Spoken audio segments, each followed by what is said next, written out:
Good morning students, कैसे हो आप सब लोग। एक बार फिर मैं सक्सेना सर आप लोगों का YouTube channel HD classes bye Saxena sir की ओर से स्वागत करता हूं। स्टूडेंट्स, हम आज फिजिक्स पढ़ने वाले हैं। फिजिक्स में यदि हम किसी विद्युत द्विध्रुव के कारण किसी बिंदु पर विद्युत क्षेत्र की तीव्रता ज्ञात करनी हो तो इसके लिए हमको दो विधि की आवश्यकता पड़ेगी, एक अक्षीय स्थिति और दूसरी निरक्षीय स्थिति। तो स्टूडेंट्स, ये अक्षीय स्थिति क्या है इसके बारे में आज हम चर्चा करेंगे। अक्षीय स्थिति किसे कहते हैं, आप लोगों का क्वेश्चन ये बनता है कि अक्षीय स्थिति किसे कहते हैं तथा किसी बिंदु पर अक्षीय स्थिति के कारण विद्युत क्षेत्र की तीव्रता ज्ञात कीजिए। ठीक है स्टूडेंट्स, तो मैं सबसे पहले यहाँ पर ले लेता हूँ अक्षीय स्थिति। अक्षीय स्थिति किसी विद्युत द्विध्रुव की विद्युत क्षेत्र किसी बिंदु पर विद्युत क्षेत्र की तीव्रता ज्ञात करने की वह विधि होता है जिस पर विद्युत द्विध्रुव के अक्ष पर ही वह बिंदु होता है जिस पर विद्युत क्षेत्र की तीव्रता ज्ञात करनी होती है। या मैं कह सकता हूँ कि यदि कोई विद्युत द्विध्रुव है तो उसी के अक्ष में वह बिंदु होती है जिस पर हमको विद्युत क्षेत्र की तीव्रता ज्ञात करनी होती है। यह कहलाता है क्या, तो अक्षीय स्थिति। तो अक्षीय स्थिति के लिए याद रखना, फिजिक्स में सबसे पहले होता है डायग्राम। तो डायग्राम को ही बनाने की सबसे पहले हम क्या करते हैं, कल्पना करते हैं और कोशिश करते हैं। ठीक है ना। तो सबसे पहले हम लोग ये डायग्राम बना लिए। डायग्राम में बनाएंगे तो ए और बी, क्या ए बी एक विद्युत द्विध्रुव है जिसकी जो लंबाई है ना वह 12 है, जिसकी प्रभाव की लंबाई हो क्या है 12 है। अच्छा, उसका केंद्र क्या है तो O है ना। अब इसी के अक्ष पर कोई बिंदु P रखी हुई है और P का मध्य बिंदु O से P तक की दूरी क्या है R है। ये बातें समझ में आया है ना। अब मैं करता हूँ, आप लोगों को बताता हूँ। ठीक है ना, कि माना कि AB एक क्या है द्विध्रुव है ना, विद्युत द्विध्रुव है। ठीक है, जिनकी प्रभाव की लंबाई 12 है तथा मध्य बिंदु O है ना। तो मैं कह सकता हूँ A से O तक की दूरी L है और O से B तक की दूरी L है। ठीक है ना।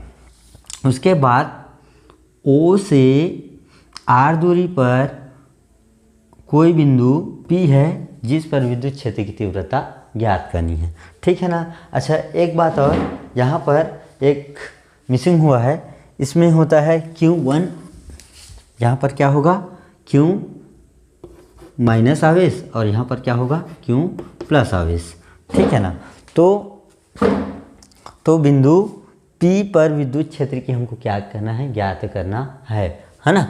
यहाँ पर लिखा है कि माना कि AB एक विद्युत द्विध्रुव है, मध्य बिंदु O तथा लंबाई 12 है। विद्युत द्विध्रुव के कारण अक्ष पर स्थित बिंदु P पर विद्युत क्षेत्र की तीव्रता ज्ञात करनी है और जिनके मध्य बिंदु O से P तक की दूरी क्या है R है। तो यहाँ से स्टार्ट करते हैं। ठीक है ना। ये तो हो गया, मैं बताया हूँ वही है। ठीक, तो तब बिंदु B पर स्थित Q प्लस आवेश के कारण बिंदु P पर विद्युत क्षेत्र की तीव्रता।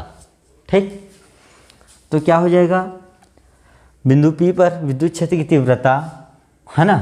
तो हमको पता है विद्युत क्षेत्र की तीव्रता के लिए एक फार्मूला होता है B बराबर 1/4 पाई एप्सिलॉन 0 इंटू वहाँ पर जो आवेश दिया होता है या उपस्थित होता है उसके बटे R की वर्ग, मतलब R मतलब दूरी का वर्ग है ना। तो हमने क्या देखा, हमने ये देखा कि मान लो मैं अभी B1 लेता हूँ इसको और B1 नहीं, यहाँ पर क्या लूँगा E1।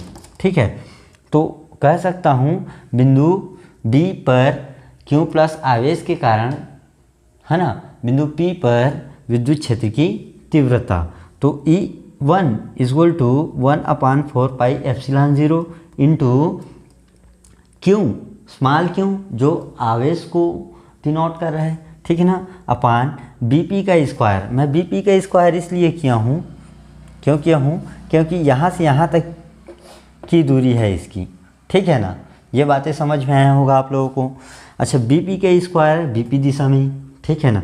इसके बाद ए पी में नहीं ना, पी बी में नहीं, ठीक है, बी पी दिशा में। तो E1 मैं यहाँ पर लिखा हूँ E1, और कहाँ से कहाँ दिशा में, बी से पी दिशा में, ठीक है, सदिश राशि है। तो इसके बाद 1/4 pi epsilon 0, 1/4 pi epsilon 0 into Q upon, अब देखो इस बी पी और ओ हमको यहाँ तक की अगर दूरी दे दिया जाए और ये आर है, तो क्या मैं आर में एक ये एल है ना, ओ से बी तक एल घटाऊँगा तो क्या ये दूरी आएगी?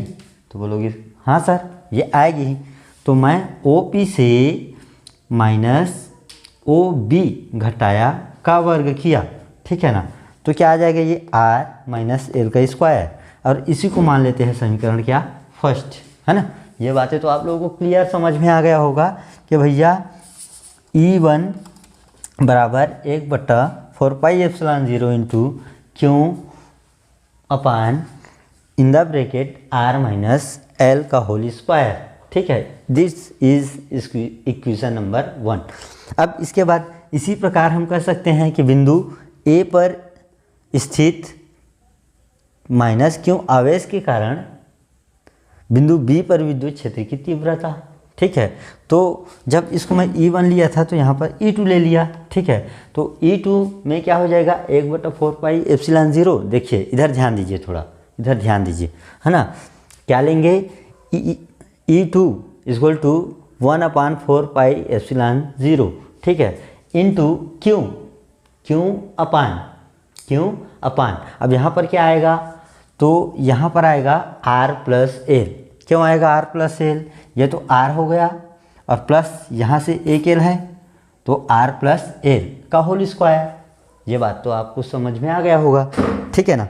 मतलब E2 equal to 1/4 pi epsilon 0 into Q upon O से P तक का और प्लस O से A तक का, ठीक है ना।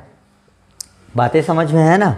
तो मैं कह सकता हूँ R प्लस एल का होल स्क्वायर। तो E2 इक्वल टू हो जाएगा 1/4 pi epsilon 0 Q upon R plus L का होल स्क्वायर है। It's equation number 2।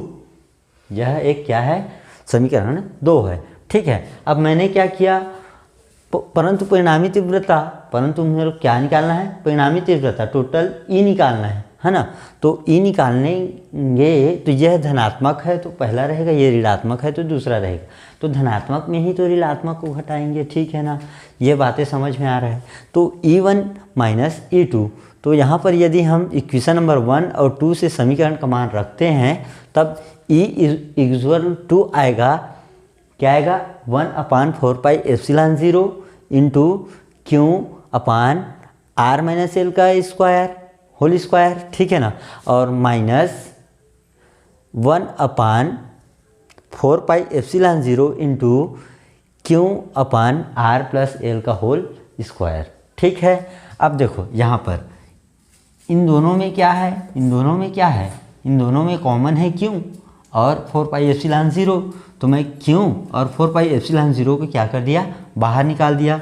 अब यहाँ पर आ जाएगा 1/R माइनस एल का होल वर्ग, ये एल है ना, R माइनस एल का क्या होल वर्ग, माइनस 1/R प्लस एल का होल वर्ग, ठीक है। ये कैसे आया सर, तो यहाँ पर माइनस है तो माइनस और प्लस है तो प्लस, यहाँ तक तो समझ में आ गया होगा, ठीक है। इसके बाद आते हैं, देखो Q/4 पाई एप्सिलॉन 0, ये तो अपनी जगह पे है। ये लघुत्तम जब निकलेगा, है ना, तो R प्लस एल का whole square minus R minus L का होल स्क्वायर आ जाएगा, और सबका स्क्वायर कितना हो जाएगा, तो आप लोग बोलोगे R का होल स्क्वायर माइनस एल का होल स्क्वायर, है ना, R का वर्ग माइनस एल का वर्ग का होल वर्ग, ठीक है, या होल स्क्वायर ये भी बोल सकते हो। इसके बाद देखो Q/4 पाई एप्सिलॉन 0 अब मैंने क्या किया, यहाँ पर एक फार्मूला लगाया। कौन सा फार्मूला? a प्लस बी का होल स्क्वायर बराबर a का वर्ग प्लस b का वर्ग प्लस 2ab, ये वाला। और a माइनस बी का होल स्क्वायर इक्वल टू क्या होगा? a का वर्ग प्लस b का वर्ग माइनस 2ab, ठीक है ना। तो मेरे पास क्या है देखो, तो यहाँ पर प्लस है तो r का r अभी क्या है?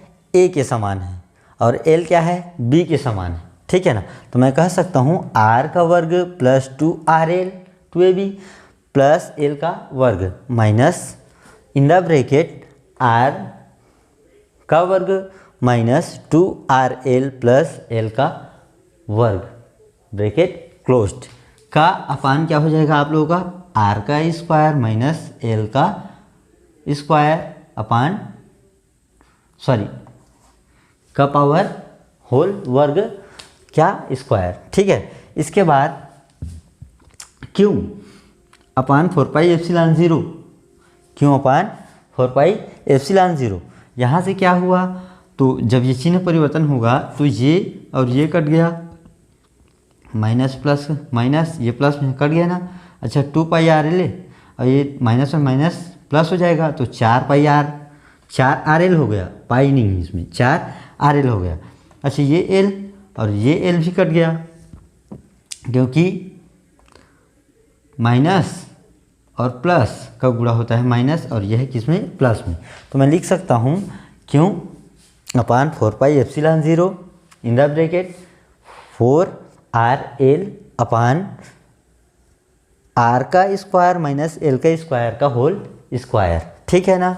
अब इसके बाद मैं इसको ऐसे भी तो लिख सकता हूँ। कैसे लिख सकता हूँ देखो, 2r, r को इधर कर दिया 2r और ब्रैकेट में क्या 2ql, ठीक है। और यहाँ पर 4πε0 और r का स्क्वायर माइनस l का स्क्वायर का होल स्क्वायर। तो हमको पता है, अभी इससे पहले लेक्चर में आप लोगों को पढ़ाया हूँ, है ना, ठीक है। क्या पढ़ाया हूँ कि 2ql इक्वल टू p, मतलब विद्युत द्विध्रुव आघूर्ण, ठीक है ना।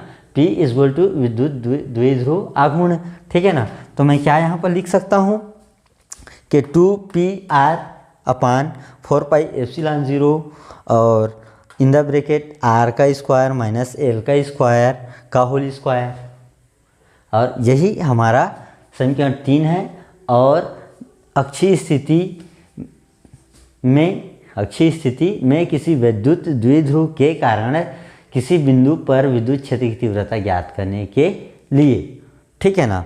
अब यदि हमको बोल दिया जाए कण छोटा हो या कण की लंबाई छोटी हो, ठीक है ना, कण विद्युत द्विध्रुव की जो लंबाई है वह नगण्य हो, तब इसके लिए विद्युत क्षेत्र की तीव्रता के लिए व्यंजक की क्या कीजिए, उत्पत्ति कीजिए। तब हम यहाँ पर कह सकते हैं कि छोटी द्विध्रुव के लिए यदि l की उपेक्षा की जाए, l मतलब लंबाई की उपेक्षा की जाए, तो हम कह सकते हैं कि r बड़ा है l से, मतलब l की जो लंबाई है वह नगण्य होगी। तो मैं कह सकता हूँ कि l इक्वल टू 0, ठीक है ना। यहाँ पर l इक्वल टू 0। तो यदि मैं समीकरण 3 में l का मान रखता हूँ तो यहाँ पर क्या आ जाएगा, 2pr और 4πε0 और r की क्यूब। यही अभिष्ट क्या है आप लोगों का विद्युत क्षेत्र के छोटे द्विध्रुव आघूर्ण के विद्युत क्षेत्र की तीव्रता ज्ञात करने की अभिष्ट व्यंजक है, ठीक है। बातें समझ में आया, ठीक। इसको वीडियो को थोड़ा सा आप लोग बार 1 से 2 बार देखेंगे तो ये पूरा समझ में आ जाएगा। क्योंकि मैं इसको ऐसे ही बना देता चौक के थ्रू, लेकिन ये जगह है वह थोड़ा कम पड़ जाता है, इस कारण मैं आप लोगों को सबसे पहले इसको उतार लिया हूँ, उसके बाद आप लोगों को बताया हूँ, ठीक है डियर। कैसा लग रहा है आप लोगों को कमेंट करके बताइएगा। और निरक्षीय स्थिति भी चाहिए तो आप लोग जल्दी से कमेंट करिएगा। धन्यवाद।